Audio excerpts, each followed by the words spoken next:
What if I told you Romania's most iconic castle wasn't built to flaunt gold, but to outshine empires with innovation? And that one of its greatest secrets still hides behind a bookcase in the Royal Library? Decades before much of Europe had electricity, Peleș Castle already had electric lights, central heating, even a built-in vacuum system. King Carol I didn't just want a palace, he wanted a statement. If you're drawn to castles where cutting-edge invention hides in the shadows of ancient secrets, hit subscribe, because this story has everything from whispered legends to schemes that outwitted armies. And the location, that's where the mystery deepens. Locals speak of a Solomonar wizard who could summon storms, as if the Carpathian Mountains themselves conspired to raise these walls. Inside, the air hums with ghost stories, covert plots, and a fungus hoax so convincing it shielded the castle's treasures from the grip of a communist regime. Some secrets were meant to protect, others to deceive. This is a place where invention, misdirection, and restoration intertwine. And some of its most guarded secrets are still hiding in plain sight. In the Royal Library at Peleș Castle, one feature stands out to those who know where to look. Among the towering shelves of leather-bound volumes, a single bookcase conceals more than just books. Built flush into the wall and perfectly matched to its neighbours, it swings open to reveal a narrow stairway leading straight to King Carol I's private apartments. Today, it's a highlight of the extended tour, but in the king's time, it served a far more personal purpose. An unobserved route between public and private worlds. Its mechanics were as discreet as its intent. Heavy oak, balanced on hidden runners, allowed the door to glide silently without betraying movement to anyone nearby. This wasn't an escape hatch for intrigue, but a tool of etiquette and control. During formal receptions or diplomatic gatherings, the king could slip away unseen, avoiding the disruption of crossing crowded state rooms. In an age when appearances were as critical as policy, such quiet movement preserved both his privacy and his carefully curated image. Some of the castle's service corridors follow this same principle of concealment. Hidden passages not only shielded private spaces, but also carried the infrastructure that made Peleș cutting edge for its time. Central heating pipes, discreet wiring, and plumbing, all integrated into the walls. Tucked behind ornate rooms, these functional arteries kept the technological heart of the building out of sight while ensuring it ran seamlessly as a royal residence. Local stories and occasional surveys hint there may still be undiscovered spaces within the walls, but for now, the library's hidden door remains the most famous example. An intersection of craftsmanship, subtlety, and purpose. And just as the interior guarded its secrets, the choice of where to build the castle itself involved decisions that were anything but straightforward. The location for Peleș Castle was never chosen by chance.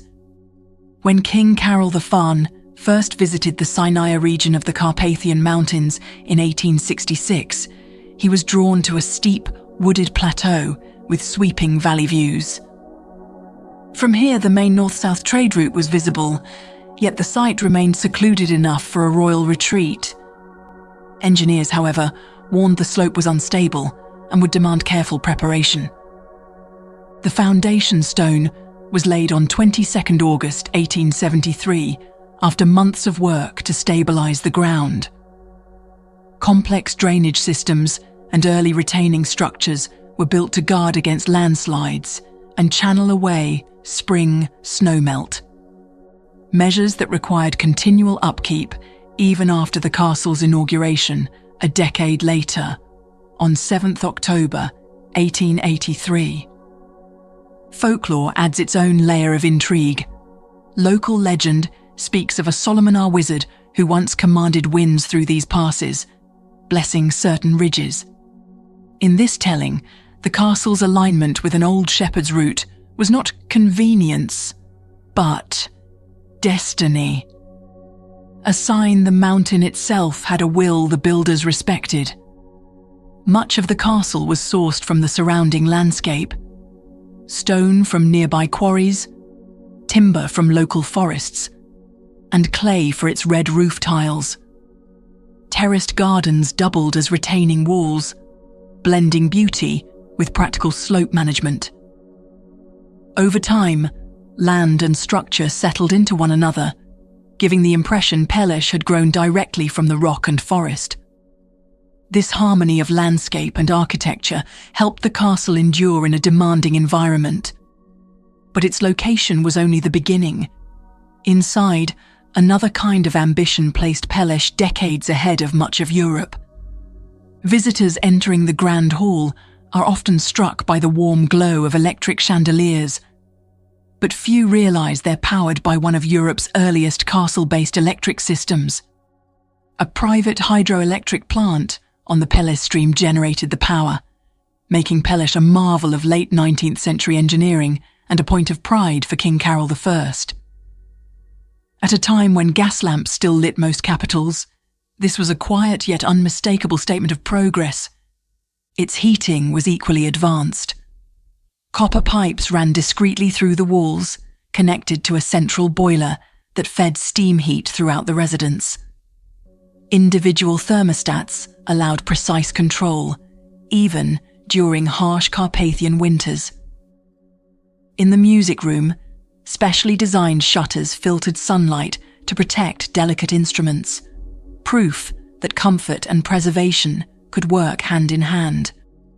Perhaps the most surprising feature then, and even now, was the central vacuum system. Hidden floor ports let staff attach hoses, drawing dust into a basement chamber without disrupting guests, decades before such conveniences became common. Add to that early lifts, modern plumbing, and an internal telephone network linking dozens of rooms, and Peleș was a showcase of state-of-the-art living. These innovations were no accident. They projected a deliberate image. When Emperor Franz Joseph of Austria-Hungary toured the castle, he saw more than a royal residence. He saw a technological statement challenging the stereotype of the Balkans as backward. Maintaining these systems required constant upkeep, and foreign specialists brought in to keep everything running. If you care about preserving this kind of early engineering, consider subscribing. It helps us share the stories of the people who keep places like this alive. But Peleș's future would be shaped as much by politics as by technology. In the years ahead, its halls would witness decisions that changed the monarchy's fate.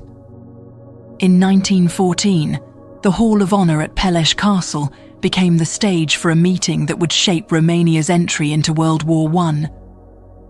Around the massive oak table, King Carol I faced his ministers in a tense debate.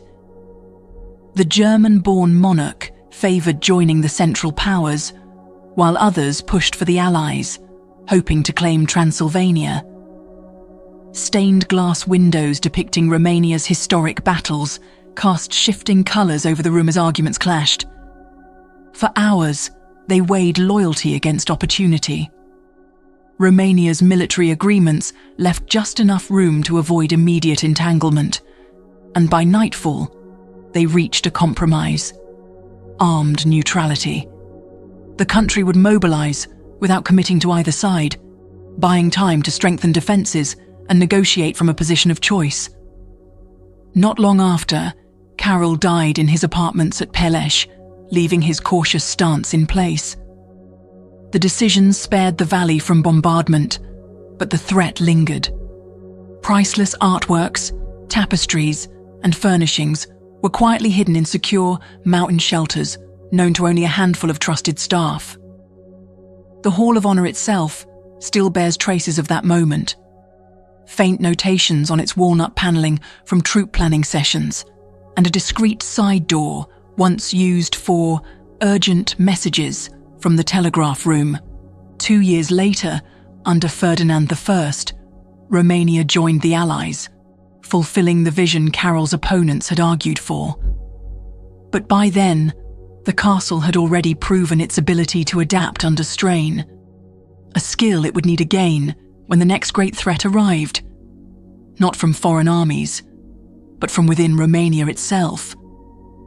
When the communist regime seized Peleș Castle in 1947, its life as a royal residence ended overnight. The state took control, and while some rooms hosted official functions, curators feared its rare furnishings and artworks would be stripped to decorate government buildings. Their solution was bold: spread a rumor that a dangerous fungus infested the carved oak walls, one so hazardous it could damage human tissue. The story worked. Officials kept their distance, giving staff time to quietly spirit away treasures. Paintings, tapestries, rare books, and decorative objects were hidden in monasteries, museum vaults, and even officially loaned to the National Art Museum in Bucharest for safekeeping. Even after part of the castle opened as a museum in 1953, entire sections remained closed for years. From 1975 to 1990, Nicolae Ceaușescu shut Peleș entirely, ostensibly for repairs, but likely because its opulence clashed with his austere tastes. Mountain conditions made the ruse convincing. Moisture seeping into thick walls left dark stains in the wood, perfect visual proof for the so-called infestation. These same microclimates still challenge conservators today, mitigated with silica, gel, and precise climate controls. After communism fell in 1989, Peleș reopened, and in 2007 the estate was legally returned to Romania's royal family, though it remains a state-run national museum. This partnership keeps the site accessible while ensuring ongoing conservation. In recent years, global media attention has driven record crowds. To protect fragile floors and furnishings, staff now enforce time tickets, visitor caps, and altered tour routes. The greatest pressure on Peleș today comes not from war or politics, but from its own popularity. Proof that survival in the modern era requires as much strategy as it did in the Age of Kings. The grand courtyard of Peleș Castle has hosted monarchs and political councils, but in 2017 it took on a new role as the fictional Aldovian royal palace in Netflix's A Christmas Prince. Crews filmed exteriors and sleek interior spaces, while grand ballroom and hall scenes were shot at other Romanian palaces to protect the most delicate rooms. Strict conservation rules governed every shot. No heavy equipment, only cool LED lighting, protective coverings on floors, and barriers for fragile carvings and wall panels. A conservator was present at all times, and certain spaces, like the Hall of Honor with its gilded leather walls, were entirely off-limits due to their vulnerability. This wasn't Peleș's first time on screen. Years earlier, Romanian director Sergiu Nicolaescu used the armory for Carol the Fun, leaving behind a faint scratch on a display case, now considered part of the castle's layered history. The Netflix films, however, brought a surge of fan tourism. Visitors began reenacting scenes, brushing against wood carvings and stepping on delicate inlays, prompting staff to add discreet rope lines and adjust tour routes. Management turned the attention into opportunity. New themed tours pair royal history with film anecdotes, and tourism revenue funds conservation projects like climate control upgrades. Temporary exhibits have displayed the fictional Aldovian crest beside the real Hohenzollern coat of arms, placing pop culture side by side with authentic heritage. The exposure also spurred the adoption of 3D scanning and digital modelling to record intricate details without repeated handling. Balancing fame with preservation is now a daily task. Each film or viral post boosts Peleș's visibility, but also its vulnerability. Cinematic shots may capture its grandeur, yet the castle's true value lies in the tangible history embedded in its stone and wood, a legacy that must endure beyond the lens. Peleș Castle has lived many lives.